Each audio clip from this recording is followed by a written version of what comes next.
Okay.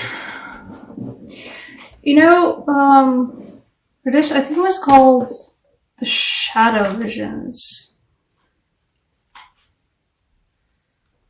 deck. Light Visions Tarot, there we go, that's what this deck is called. I get them mixed up, I have both of the sister decks and the names sometimes get me confused, but both of these decks have an extra card that isn't numbered. That's by all means part of the Major Arcana. It's in addition to the Major Arcana. It's called the Orchard and it looks like this. I have no idea if I said that word correctly. English is not my first language. This has fallen out maybe 3 or 4 times for me throughout the more than a year that I've owned these decks, and especially this deck because it is my favorite deck. And it feels specifically like a labyrinth, like a retreating into the self to walk your own labyrinth, to explore your own soul. And there's lots of twists and bends. But it's something for you to do for yourself. I've got 2 queens here. I've got both the Queen of Swords and Queen of Pentacles. And I think in this case, these might be the energies you end up developing in that labyrinth for yourself. You know, May for a lot of us has been a time of deep reflections into what we want, into who we are, who we think that we are, who we think that we should be, who we strive to be. And I feel like you guys have been spending a lot of time thinking about that for yourselves. And what you have emerged with is integrity. And this is an odd feeling to get from this Hierophant, but this is the feeling that I'm getting from it. There's integrity and a sort of resolution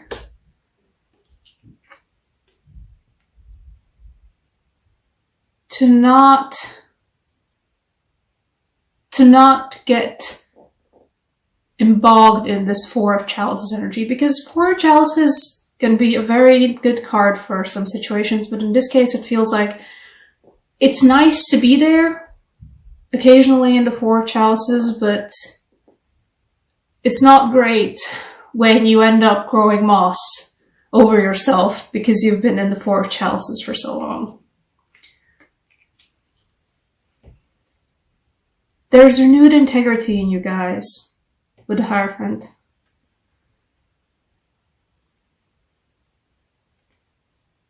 And there is a feeling that you guys have come out a lot better, kinder for it. You have learned how to share what you have with others.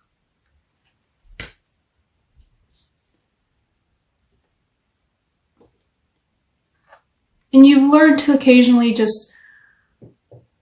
This is something that I think you also went back to when you were, you know, undertaking your labyrinth.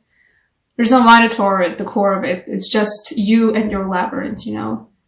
But this is something that you guys are also ruminating on when you were walking your labyrinth.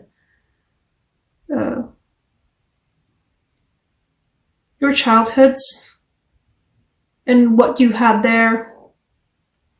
And I actually think about it.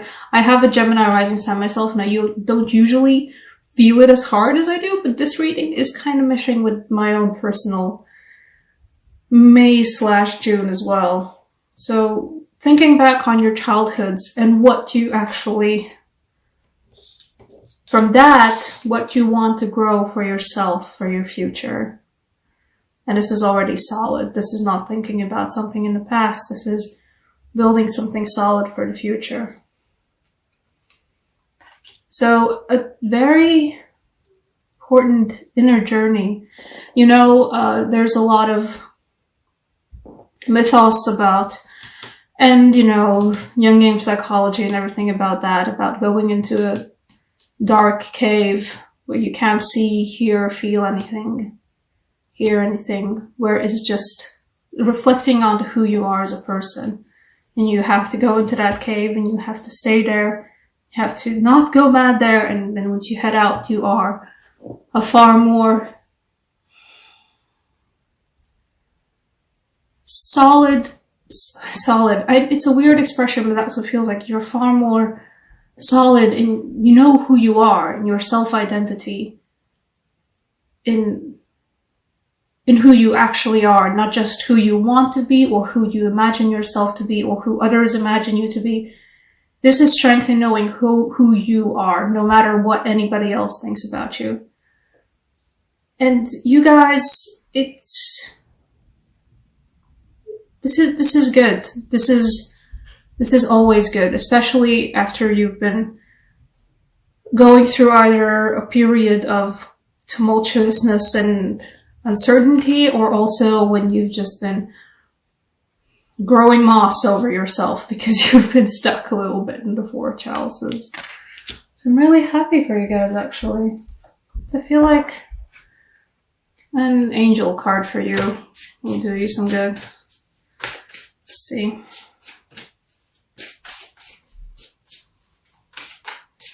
Perhaps you will be as Prometheus and give light onto others. Yeah, you do. I actually do feel like that. I feel like your guys' inner journey and how you come out of it and how you improve out of it has the potential to bring growth and integrity not only to yourself but to others too. I'm not really that into astrology, but it feels like there's a potential for a lot of teaching moments for other people, or just even existing as yourselves, having gone through this inner journey. Just being yourself after that could be a thing that is a catalyst for a lot of other people around you to make that journey themselves, or perhaps just to examine what their ideas about themselves are. So, yeah. Go into the cave and bring out fire somehow, I don't know. Okay, you. Yeah. Angel of Truth. I feel like this is truth in the actual purest sense. Like your own truth, and not your own truth as distorted through the lens of what others have put on you before that, what your family, your parents, your colleagues, your friends think about you, but your own truth and your own integral core of who you are, and being sure in that integral core of who you are.